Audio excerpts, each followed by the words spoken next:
बोलिए सच्चे दरबार की जय। गुरु भाइयों और बहनों,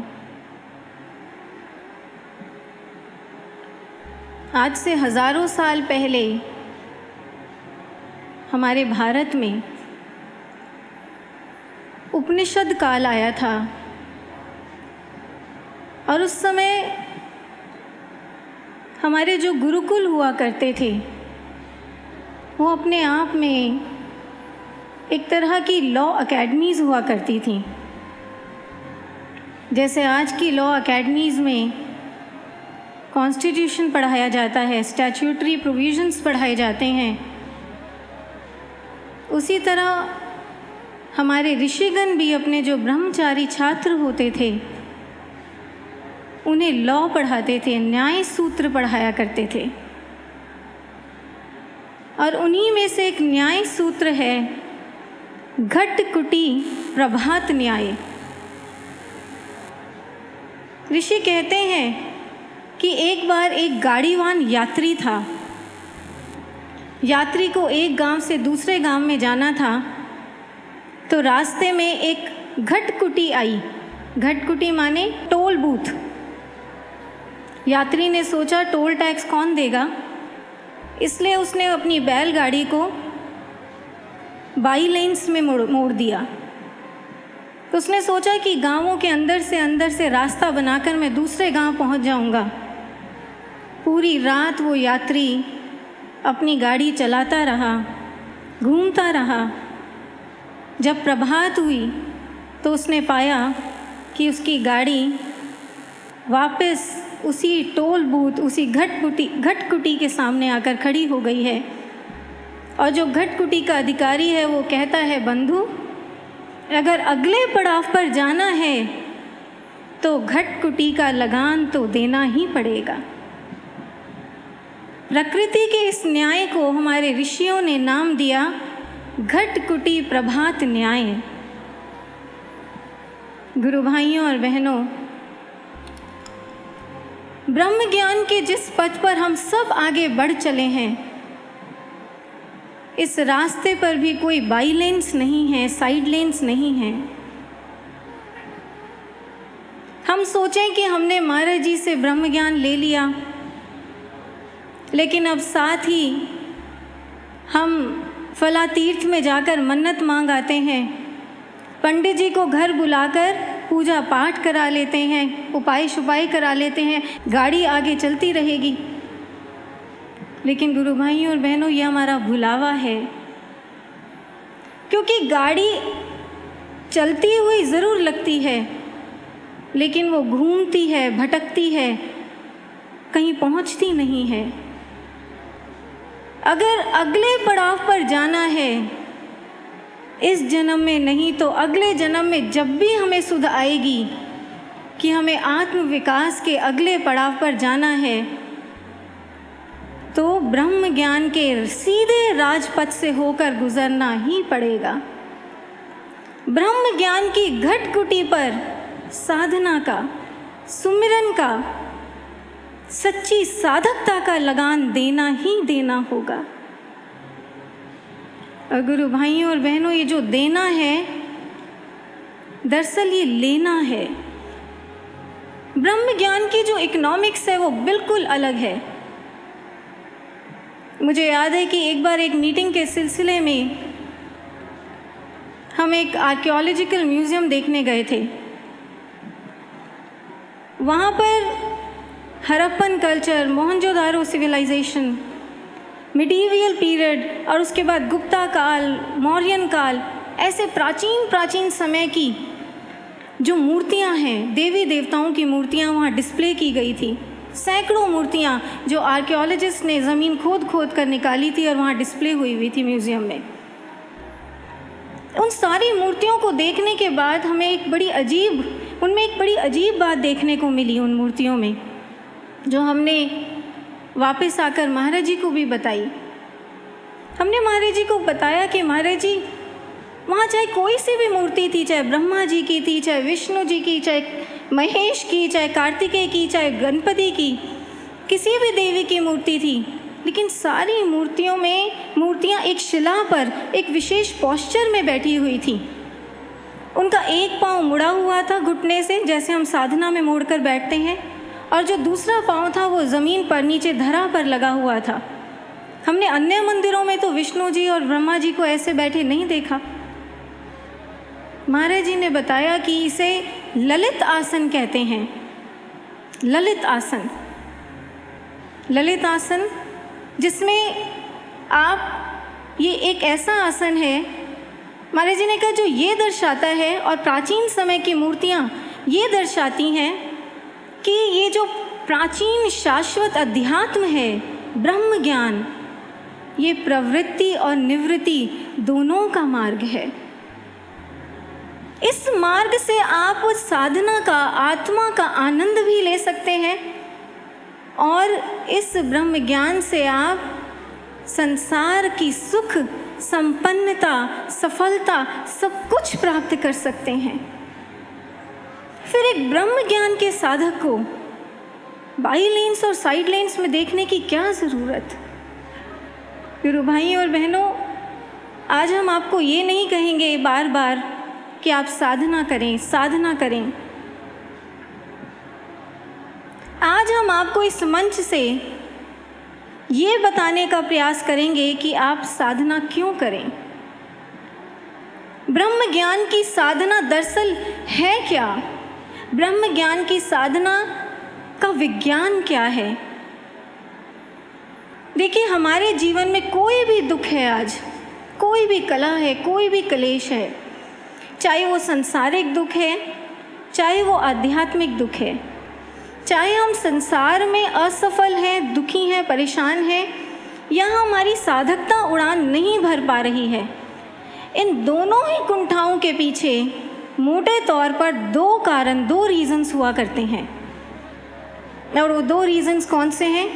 एक हमारे मन के विचार, और दूसरा हमारे चित्त के संस्कार। एक बार इसी यहाँ पर झूले पर महाराज जी से एक गुरु भाई ने कहा था, महाराज जी क्या करूँ, मन बहुत दुखी रहता है। तो महाराज जी ने कहा था, मन है तो दुख तो होगा ही। अगर मन नहीं है, जहाँ अमन है वहीं अमन है, शांति है। इसलिए हमारे हर आंसू, हमारी हर आहा के पीछे हमारा खुद का मन है। मेरे साथ ही ऐसा क्यों होता है? मैं ही पीछे क्यों रह जाता हूँ? मुझे कौन आगे बढ़ने से रोकता है? हमारी इन सब समस्याओं, इन सभी प्रश्नों के पीछे हमारा खुद का चित्त है, हमारे खुद के पूर्व में किए हुए कर्म और संस्कार हैं। अब आप देखिए, जो ब्रह्म ज्ञान की साधना है वो कैसे इन दोनों प्रॉब्लम एलिमेंट्स, जो मन है और चित्त है, इन दोनों प्रॉब्लम एलिमेंट्स पर जड़ से काम करती है। जिस समय महाराज जी हमें ब्रह्म ज्ञान की दीक्षा देते हैं, हमारे अंतर में वो शक्ति का प्रवाह जाता है महाराज जी की कृपा से। उस समय हमारे सभी निम्न चक्रों को भेद कर महाराज जी की शक्ति सीधा इस आज्ञा चक्र को और ब्रह्मरंध्र को जागृत कर देती है। सीधा ये एक्टिवेट हो जाते हैं आज्ञा चक्र और ब्रह्मरंध्र। आप देखें, आज के बहुत से मैनेजमेंट गुरुज वो आजकल चक्रा मेडिटेशंस कराते हैं, समाज को निम्न चक्रों में उलझाए रखते हैं। कुछ गुरु हैं ऐसे जो कहते हैं कि आज्ञा चक्र की साधना करो। एक बार यही बात हमने महाराज जी से पूछी थी। हमने कहा, महाराज जी आज समाज में बहुत से गुरु हैं जो ये कहते हैं कि here is the target, here is the object, यहाँ ध्यान लगाओ।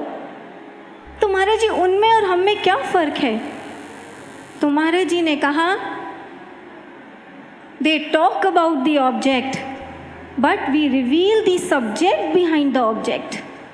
वो बिंदु की बात करते हैं, हम बिंदु के पीछे सिंधु प्रकट कर देते हैं, हम ईश्वर को प्रत्यक्ष दिखा देते हैं। ये फ़र्क है हम में और उनमें। जिस समय महाराज जी हमें ज्ञान दीक्षा देते हैं और इस आज्ञा चक्र में ईश्वर को प्रकट करते हैं, इस आज्ञा चक्र को जागृत करते हैं और हम ध्यान लगाना शुरू करते हैं इस आज्ञा चक्र पर, ध्यान लगाने का मतलब क्या होता है कि हमारा जो मन है, जो इंटेंशन है, हमारी मन है जो इधर उधर हर जगह है, उसको खींचकर हम यहाँ माथे के बीचों बीच इस आज्ञा चक्र से जोड़ देते हैं। ये मन क्या है? वेदांत कहता है मन का अपना कोई अस्तित्व है ही नहीं। वेदांत कहता है कि आपकी इंद्रियां जो हैं, आँख है, कान है, नाक है, मुंह है, ये बाहर के संसार से जो जो इनपुट्स लेते हैं, उन्हीं इनपुट्स को लेकर आपका मन विचारों के रूप में रिफ्लेक्ट करना शुरू करता है। यही मन है। लेकिन जब आप इसी मन को इस ध्यान चक्र पर लगा देते हैं, इस आज्ञा चक्र पर लगा देते हैं, ध्यान लगाकर बैठते हैं, तो देखिए क्या होता है। आंखें बंद हैं आपकी, आप एकांत में अक्सर बैठते हैं साधना के समय, आपका मन आज्ञा चक्र से जुड़ चुका है। तो ऐसे में जो बहुत हद तक क्या होता है कि आपकी जो इंद्रियां हैं वो बाहर से इनपुट्स लेकर आपके मन तक पहुंचाना बंद कर देती हैं। आपकी इंद्रियों के इनपुट्स आपके मन तक पहुंचना बंद हो जाते हैं, जो मन यहाँ टिका हुआ है। अब ये जो चेतन मन है, यहाँ रहने वाला मन, इसको खाली बैठने की आदत नहीं है। ये मन खाली नहीं बैठ सकता, इनपुट्स के बिना इसका अस्तित्व ही नहीं है। इनपुट्स नहीं मिलेंगे तो ये सस्टेन कैसे करेगा? इसलिए होता क्या है, इस मन के पास जब बाहर से इनपुट्स आने बंद हो जाते हैं तो अंदर से इनपुट्स आने शुरू होते हैं। मॉडर्न साइकोलॉजी कहती है सेंसरी डिप्राइवेशन की स्टेट में, माने जब आपकी सेंसरी ऑर्गन्स, इंद्रियां आपके मन को डिप्राइव कर दें, वंचित कर दें, संकेत देना भेजना बंद कर दें, उस सेंसरी डिप्राइवेशन की स्टेट में क्या होता है, आपके अनकॉन्शियस माइंड से इनपुट्स निकल कर ऊपर कॉन्शियस माइंड तक आने लगते हैं। पूरी की पूरी मॉडर्न साइकोलॉजी की थेरेपीज इस एक रहस्य पर टिकी हुई हैं। और वेदांत की भाषा में अगर हम समझें तो वेदांत कहता है कि जब मन तक बाहरी इंद्रियों से इनपुट्स आने बंद हो जाते हैं और मन यहाँ टिका है, तो चित्त से इनपुट्स निकल कर चित्त में जो संस्कार हैं, जो विकार हैं, जो वृत्तियाँ हमारी जमा हुई हुई हैं जन्मों जन्मों की, वो इनपुट्स निकल कर चित्त से हमारे मन तक पहुँचने शुरू करते हैं, हमारे मन तक पहुँचने लगते हैं। तभी आपने देखा होगा प्रेमी साधकों, जब आप ध्यान करना शुरू करते हैं और गहनता में जाते हैं, तो कई बार इतने समय पुरानी बातें, बहुत पुरानी बातें, जिनको आप कहते हैं कि चलते फिरते कभी सोचा ही नहीं, लेकिन वो पुरानी बातें भी दिमाग में आकर घूमने लगती हैं। वो होता क्या है, वो चित्त से संस्कार और विकार और वृत्तियाँ निकल कर मन तक आती हैं। तो ऐसे में देखिए हो क्या रहा है, जिस समय आप आज्ञा चक्र के ध्यान में बैठे हैं, आपका मन और आपका चित्त दोनों मिलकर इस केंद्र बिंदु पर, इस आज्ञा चक्र पर आकर जुड़ जाते हैं। मन और चित्त दोनों ध्यान लगाते हैं इस आज्ञा चक्र पर। मन और चित्त के यहाँ जुड़ने से अब फायदा क्या होता है, ये समझने की बात है। इसको हम एक उपनिषद की, मुंडको उपनिषद की एक छोटी सी कहानी से समझेंगे। ऋषि कहते हैं एक पेड़ है, एक वृक्ष है, इस वृक्ष पर दो पक्षी रहा करते हैं। एक जो पक्षी है वो सबसे ऊंची शाखा पर, सबसे ऊंची डाल पर बैठता है और ना कुछ खाता है ना पीता है, बस देखता है, साक्षी बनकर देखता रहता है, आनंदित और मस्त रहता है। लेकिन जो दूसरा पक्षी है, वो पक्षी नीचे की डालियों पर इत उत कूदता फुदकता रहता है, व्याकुल है, कभी सुख के मीठे फल खाता है तो हंसता है, दुख के कड़वे फल खाता है तो रोता है। ऋषि अगले श्लोक में समझाते हैं कि हमारा जो शरीर है यही वो वृक्ष है, सबसे ऊंची डाली पर बैठने वाला पक्षी आत्मा है, जागृत आत्मा है, और वो आत्मा सबसे ऊंची डाली पर यानी इस स्थल पर बैठी है। और जो नीचे डालों वाला पक्षी है वो जीव है, जिसमें मन है, चित्त है, बुद्धि है, अहंकार है। शिष्य पूछता है ऋषि से, ऋषिवर, ये जो नीचे डालों वाला पक्षी है, बेचैन पक्षी, इसकी बेचैनी कैसे दूर हो सकती है? ये कब शोक रहित हो पाता है? अब देखिए ऋषि क्या जवाब देते हैं। ऋषि कहते हैं इतम अस्य महिमानम पश्यति, कि जब ये नीचे वाला पक्षी ऊंचे वाले पक्षी, ऊंची डाल वाले पक्षी की महिमा को देख लेता है, माने जब मन और चित्त वाला जीव आत्मा का साक्षात्कार दर्शन कर लेते हैं।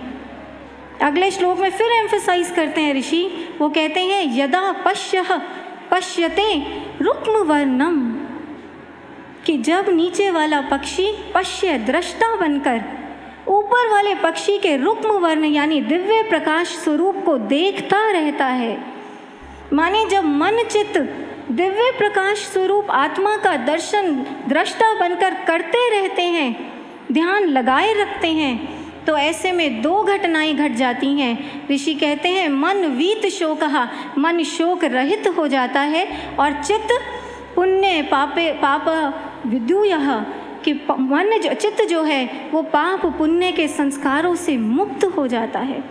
इतनी महान सुप्रीम सॉवरेन साइंस है ब्रह्म ज्ञान।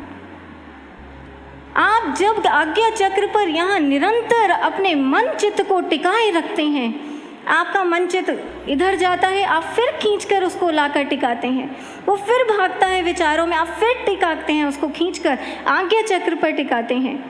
तो ऐसे में गुरु भाइयों और बहनों, गीता कहती है ज्ञान अग्नि सर्व कर्माणि भस्म सात कुरुते यथा, कि यहाँ जो ज्ञान की अग्नि दिव्य प्रकाश स्वरूप आत्मा है, उसकी अग्नि में आपके सारे कर्म संस्कार जलकर स्वाहा हो जाते हैं। उपनिषद कहते हैं यदि शैल समम पापम विस्तीर्णम बहुयोजनम, कि अगर आपके पाप पहाड़ जितने हैं, शैल समम पहाड़ जितने पाप हैं, विकार हैं आपके, और वो जो पहाड़ है वो बहुयोजन तक विस्तीर्ण है, उसका विस्तार बहुयोजन तक है, तब भी घबराने की बात नहीं। क्यों? विद्यते ध्यान योगेन, ध्यान योग से आप उनको, उस पहाड़ को छिन्न भिन्न कर सकते हैं, उन विकारों को, उस पहाड़ को, उन पापों को। योग दर्शन कहता है चित्त वृत्ति निरोधः, आपके चित्त की एक एक वृत्ति का यहाँ आकर निरोध होने लगता है, क्योंकि चित्त आत्मा से जुड़ चुका है। अगर आप में क्रोध है, कुछ लोग कहते हैं गुस्सा है, हमें गुस्से की वृत्ति है, क्रोध की वृत्ति है, आप इंटरनेट पर गूगल करें, आपको टिप्स मिलनी शुरू होती हैं।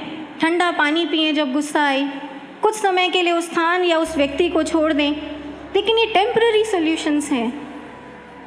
लेकिन ब्रह्म ज्ञान देखिए, जब आप आज्ञा चक्र के इनर नेट पर गूगल करते हैं, इन दो आईब्रोज के बीच के ब्राउज़र पर ध्यान लगाते हैं, गूगल करते हैं, ध्यान लगाते हैं, तब क्या होता है?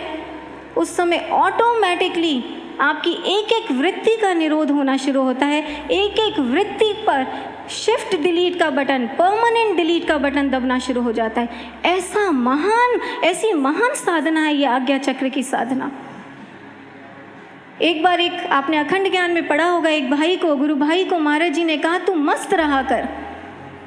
गुरु भाई ने अनुभव किया कि मस्त रहना तो आसान काम नहीं है, छोटी छोटी बातें हमें डिस्टर्ब कर जाती हैं, कैसे मस्त रहा जाए। तो उसने मन से महाराज जी से प्रार्थना की, उसने कहा महाराज जी आपने मस्त रहने की आज्ञा दी है, तो मस्त रहने की विधि भी बता दो प्रभु। तो उन्हीं दिनों महाराज जी ने एक मीटिंग ली समर्पित भाइयों की, और उस मीटिंग में महाराज जी ने भाइयों से पूछा कि कूटस्थ होने का अर्थ जानते हो? कूटस्थ होने का अर्थ, कूटस्थ का मतलब होता है त्रिकुटी, यानी त्रिकूट पर स्थित होना। महाराज जी ने कहा जो कूटस्थ होता है वो मस्त हो जाता है। इतनी महान ये आज्ञा चक्र की साधना है गुरु भाइयों और बहनों। तो ऐसे में आज हम पूछना चाहते हैं उन लोगों से, प्रश्न करना चाहते हैं जो लोग कहते हैं कि फला में जाकर मत्था टेक आओ या मन्नत मांग आओ। हम पूछना चाहते हैं कि एक ब्रह्म ज्ञानी के जागृत आज्ञा चक्र से बेहतर क्या इस पूरे ब्रह्मांड में कोई ऐसा स्थल है जहाँ पर बिना मांगे ही सारी मन्नतें पूरी हो जाती हों?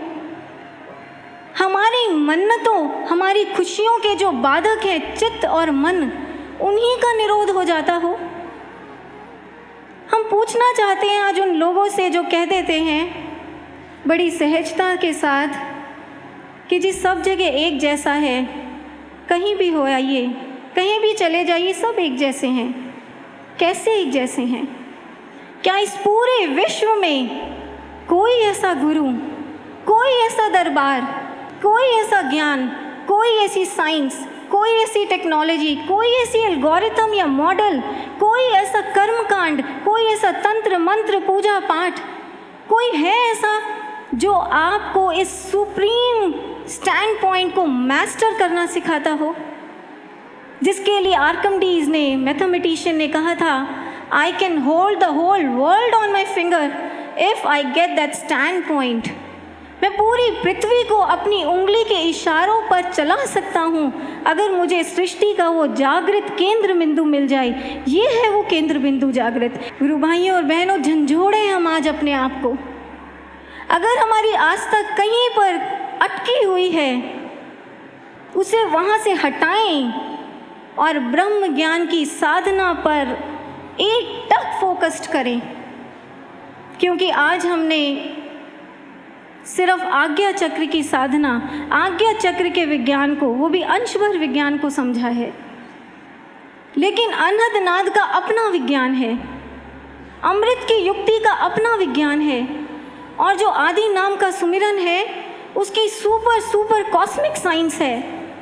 आज समय नहीं है कि हम एक एक साइंस में जाएं, लेकिन ये बात हम समझ लें कि महाराज जी का ये जो ब्रह्म ज्ञान का पूरा कॉम्प्रिहेंसिव पैकेज है, ये जो पूरा इंटीग्रल पैकेज है, ये इतना पावरफुल है, ये इतना विराट है कि एक समय आएगा कि जब विश्व के बड़े बड़े वैज्ञानिक, बड़े बड़े साइको एनालिस्ट और थेरेपिस्ट महाराज जी के चरणों में गिरकर इस ज्ञान दीक्षा की भिक्षा मांगेंगे, जिस दिन संसार को ये समझ आएगा इतना महान ज्ञान हमें मिला। एक बार श्री अरबिंदो से किसी ने कहा, महर्षि मैं आपके जीवन पर एक बायोग्राफी लिखना चाहता हूँ, आप मुझे आज्ञा दें। श्री अरबिंदो ने कहा कि मेरी बायोग्राफी कैसे लिखोगे, क्योंकि जो कुछ भी तुम मुझ में देखते हो अपनी आँखों से, या जो कुछ भी तुम मेरा लिखा हुआ मेरे आर्टिकल्स में या मेरी बुक्स में जो मेरा लिखा हुआ ज्ञान पढ़ते हो, वो सब जो है it is just a tip of an iceberg. जो मैं अंदर से आज बन चुका हूँ, जो मेरा निर्माण हो चुका है, जिस अवस्था को मैंने पाया है, जिस आंतरिक ज्ञान की साधना को मैंने किया है, वो इतनी विराट है, वो इतनी सूक्ष्म है, जिसे तुम ना देख सकते, ना समझ सकते, ना लिख सकते। My inner sadhana and my inward becoming is not on surface for man to see. ये श्री अरबिंदो के शब्द। ऐसा ज्ञान जो गहराई में उतरकर इंसान का निर्माण करता है, एक टूटे फूटे हताश व्यक्तित्व को युग का नायक बना देता है, ऐसा ब्रह्म ज्ञान है ये। लेकिन गुरु भाइयों और बहनों, अब हम अगले पड़ाव की ओर भी बढ़ेंगे, क्योंकि ब्रह्म ज्ञान की साधना का अभ्यास और उसका संकल्प उठा लेना भर काफ़ी नहीं है। सब विचार रह जाएंगे अगर हमें अपने गुरु से प्यार नहीं होगा। हमारे सारे संकल्प धरे के धरे रह जाएंगे, हमारे संस्कारों की आंधी हमें उड़ा कर ले जाएगी, हमारे सारे जितने भी संकल्प हैं वो विकल्पों में बदल जाएंगे अगर हमारे हाथ महाराज जी के हाथ में नहीं होंगे। गुरु भाइयों और बहनों, इस भारत में एक ऐसा काल भी आया था जब कपिल मुनि का जो सांख्य दर्शन है उसका बहुत ज़्यादा प्रभाव इस संसार पर था, हमारे भारत में था। कपिल मुनि का सांख्य दर्शन कहता है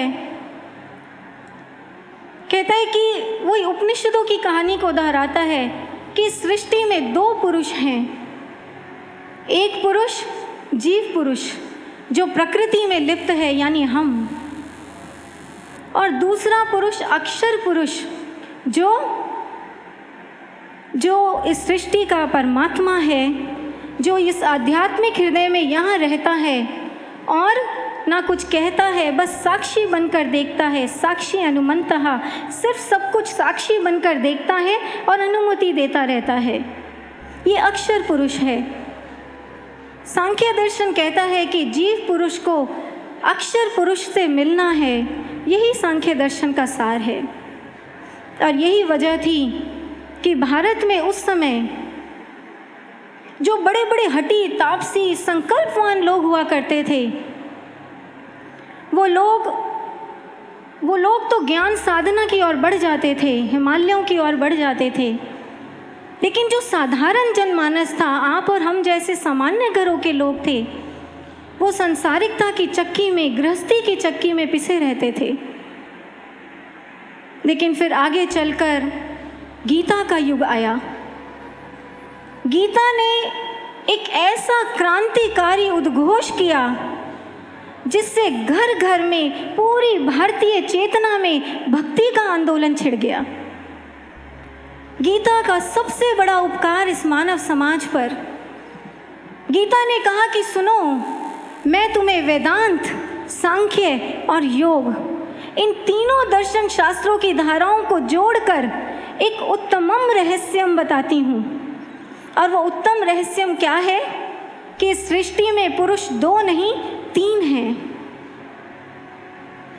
जीव पुरुष और अक्षर पुरुष से ऊपर से आगे एक तीसरा पुरुष भी है, उत्तम पुरुष, जिसे कहा पुरुषोत्तम। ये जो पुरुषोत्तम है, ये चुपचाप बैठने वाला साक्षी भगवान नहीं है।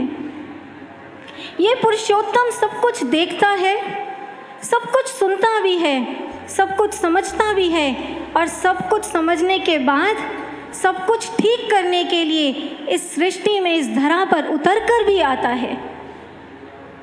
गीता कहती है जगत गुरु, जगत का गुरु बनकर पुरुषोत्तम इस धरा पर आता है। गीता कहती है कि आप जो अक्षर पुरुष है, जो इस आध्यात्मिक हृदय में रहते हैं एक एक जीव के, इस तक पहुंचने के लिए तो आपको अपना पुरुषार्थ करना पड़ता है। आपको अपने संकल्प उठाने पड़ते हैं, अपना पुरुषार्थ। अगर ध्यान लगा पाए तो इस अक्षर पुरुष से आप लाभ ले लेंगे। लेकिन ये अक्षर पुरुष नीचे उतरकर आपके आंसू नहीं पहुंचने वाला। लेकिन जो पुरुषोत्तम है, जो जगत गुरु अवतार हैं, जो सद्गुरु भगवान हैं, गुरु भाइयों और बहनों, गीता कहती है उनसे एक हताश से हताश योद्धा भी रोकर, गिड़गिड़ाकर अपनी एक एक विवशता को रख सकता है। आप पुरुषोत्तम से कह सकते हैं कि भगवान मेरे बस का कुछ नहीं है, मैं संघर्ष का, मैं साधना का गांडीव नहीं उठा पा रहा, मैं जीवन के रथ पर हताश निरीह बैठा हूँ, भगवान मुझे सहारा दीजिए, मुझे संभालिए, मेरा क्या होगा। आप पुरुषोत्तम से कह सकते हैं। गीता कहती है ये जो पुरुषोत्तम भगवान हैं, ये हर हारे हुए योद्धा को खड़ा करते हैं और उसे विजय योद्धा बनाते हैं। लेकिन कब? एक शर्त है, जो शर्त भगवान श्री कृष्ण ने अर्जुन के सामने रखी। भगवान श्री कृष्ण अर्जुन से कहते हैं, अर्जुन युक्तः असीत मत परः, अर्जुन युक्तः, तो मुझसे युक्त हो जा, तो अपने आप को मुझ में रचा बसा ले। असीत, तो मुझ में स्थित हो जा, माने मेरी यादों में, मेरी बातों में तू मग्न रहा कर। मत परः, अर्जुन तू सारे रिश्तों को छोड़, एकमात्र मुझसे संबंध गांठ ले। मैं तेरा हूँ, तू मेरा है, ऐसा भाव अपने अंदर पैदा कर। मन में माम उपाश्रितः, अर्जुन तू अपनी एक एक सांस को मुझ पर आश्रित कर दे। गीता में पहली बार जगत गुरु भगवान पुरुषोत्तम ने खुलकर दुनिया से कहा कि जब मैं इस धरा पर गुरु बनकर आता हूँ तो तुम लोगों से कितना प्यार, कितना अपार प्यार मैं चाहता हूँ, ये पुरुषोत्तम भगवान ने कहा। और उस प्यार के बदले मैं तुम्हारे लिए कुछ भी कर सकता हूँ, उस प्यार को पाकर कुछ भी कर सकता हूँ। ये पुरुषोत्तम भगवान का आवाहन। गुरु भाइयों और बहनों, ऐसे ही पुरुषोत्तम भगवान गुरुदेव श्री आशुतोष महाराज जी हमें मिले हैं। चंडीगढ़ में YPSS के एक भाई ने हमें बताया कि महाराज जी से उसने एक बार कहा था कि महाराज जी सारे साधक सुबह ब्रह्म मुहूर्त में उठकर आपकी साधना कर पाते हैं, पर मैं जितनी भी कोशिश कर लूँ मुझसे ब्रह्म मुहूर्त में उठा ही नहीं जाता, जागा ही नहीं जाता, मैं क्या करूँ महाराज जी। तो महाराज जी ने उसे सहजता से कहा था, कोई बात नहीं, तू रात को सोने से पहले प्रार्थना का अलार्म लगाकर सोया कर।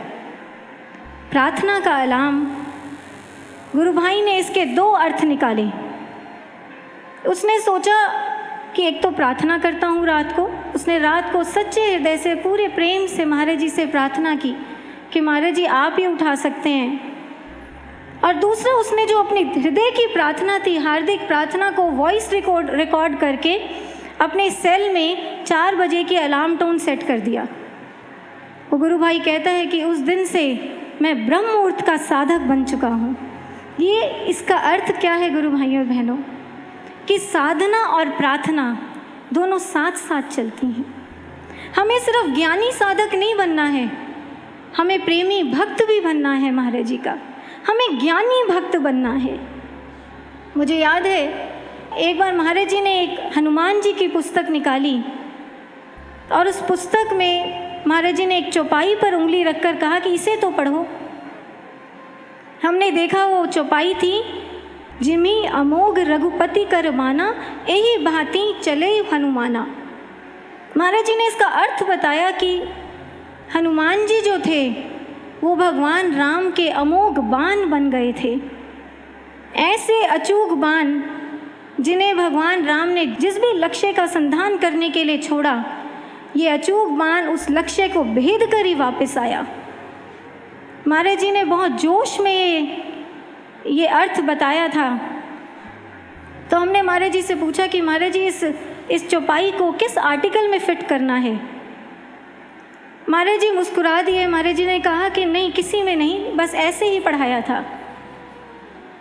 और उसके सालों बाद समाधि काल में हमें महाराज जी की ये बात याद आई, तो मन में ये भाव आया कि महाराज जी ने तो आज तक कुछ भी ऐसे नहीं बताया या ऐसे नहीं पढ़ाया। ज़रूर महाराज जी कोई प्रेरणा देना चाहते थे।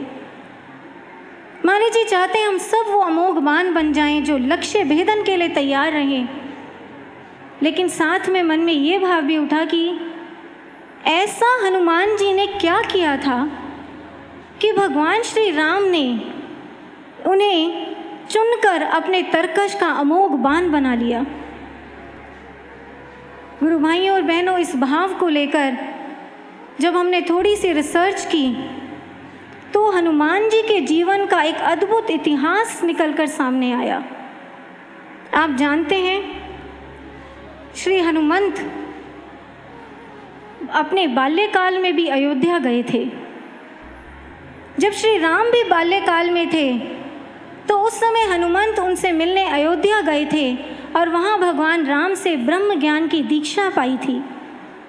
और दीक्षा पाने के बाद कई वर्ष हनुमान जी भगवान राम के सानिध्य में अयोध्या में ही रहे थे। और फिर एक समय आया जब भगवान राम ने हनुमान जी से कहा कि हनुमंत, अब समय आ गया है जब हमें कुछ वर्षों के लिए अलग रहना होगा।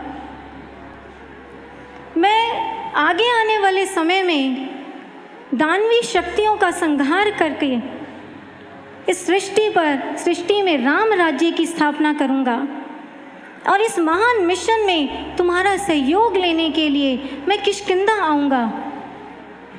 इसलिए अब हमारा पुनः मिलन वहीं किष्किंधा में होगा।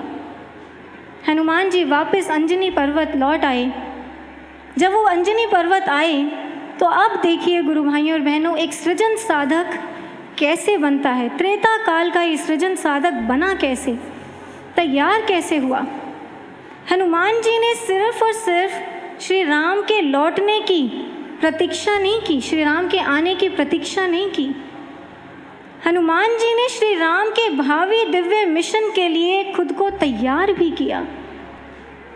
ग्रंथ बताते हैं कि हनुमान जी पर्वतों पर, पर्वत श्रृंखलाओं पर जाते थे और उनमें सबसे जो गहरी और गहन गुफाएं होती थी उनको खोजा करते थे और उन गुफाओं को खोजकर उनमें बैठकर पूरी पूरी रात वो साधना किया करते थे।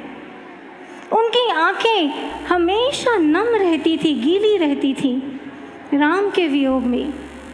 और कभी कभी तो राम का विरह इतना बढ़ जाता था कि ग्रंथ बताते हैं कि भगवान श्री राम को फूलों में, पत्तों में, हवाओं में, जल की धाराओं में प्रकट होकर श्री राम हनुमान को दर्शन देने के लिए वो विवश हो जाते थे श्री राम। और एकमात्र मंत्र उनके मन को ढांढस पहुंचाता था, राम राम जय श्री राम। ऐसी साधना हनुमंत ने की, ध्यान साधना और प्रेम साधना, दोनों साधनाओं को साथ लेकर हनुमंत चले और त्रेता युग का एक अमोघ राम बाण तैयार हुआ। गुरु भाइयों और बहनों,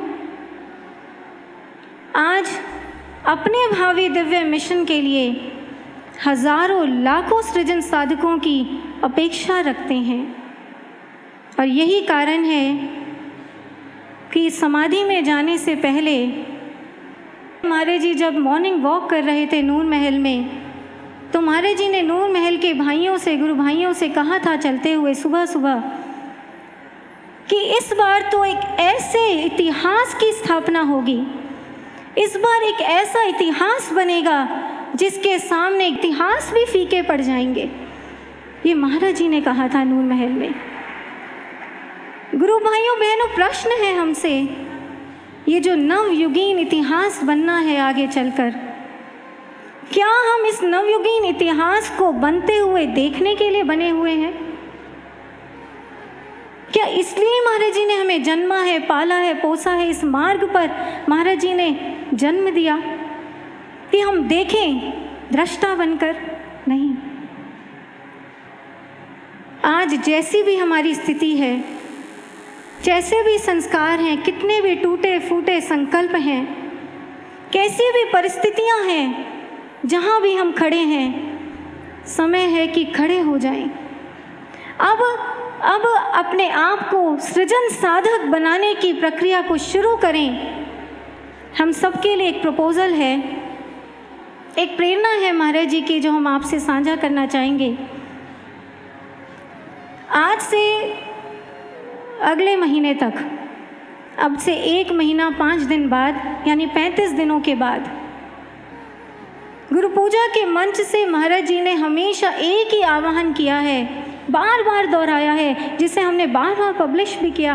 एक ही आह्वान, गुरु पूजा की एक ही गूंज है, उठो, जागो और साधना करो।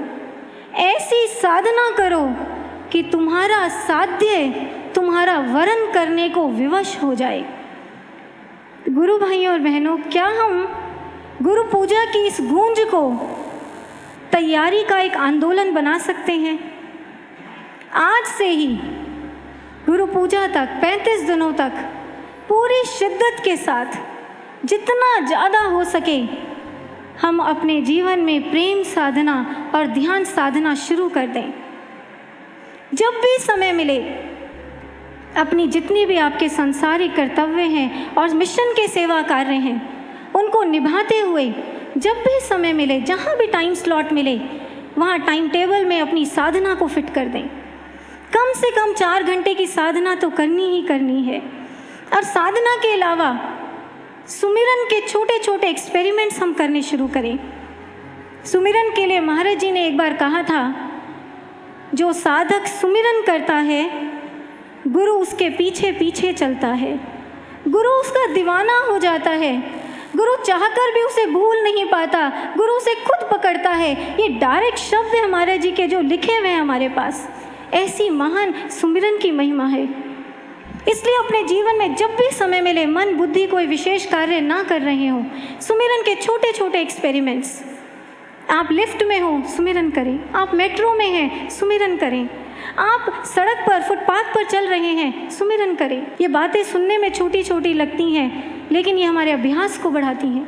जब भी हम उन सीढ़ियों के पास आएँ, जब भी हम उस लिफ्ट के पास आएँ, जब भी हम कोई वो विशेष कार्य कर रहे हों, हमें सुमिरन की याद आई। ऐसे सुमिरन के छोटे छोटे एक्सपेरिमेंट्स करके अपने अभ्यास को बढ़ाएं। और अगर सुमिरन नहीं तो पूरे दिन में ये भी कोशिश करें, महाराज जी के स्वरूप से, महाराज जी के लॉकेट को पकड़ के महाराज जी से बातें करें। अपनी हर हृदय की बात जो आप साथ वाले को ढूंढते हैं, फ़ोन मिलाकर सोचते हैं बात रखूं, आप महाराज जी से पहले शेयर करें। गुरु से आत्मीयता बढ़ाई, गुरु से प्रेम करें। और हो सकता है गुरु भाइयों बहनों, जब हम इस तरह एक एक मिनट अपना साधना का अभियान छेड़ देंगे, एक मिनट भी व्यर्थ नहीं करेंगे, तो हो सकता है जो गुरु पूजा है आने वाली, उसमें हमें हमारी साधकता का एक रिपोर्ट कार्ड मिले। हो सकता है महाराज जी सुबह की साधना में मुस्कुराते हुए हमें दर्शन दे दें, दर्शन देने के लिए हमारा वरण कर लें, तो हमारी गुरु पूजा भी सार्थक हो जाएगी। बोलिए श्री सद्गुरुदेव भगवान की, सच्चे दरबार की जय।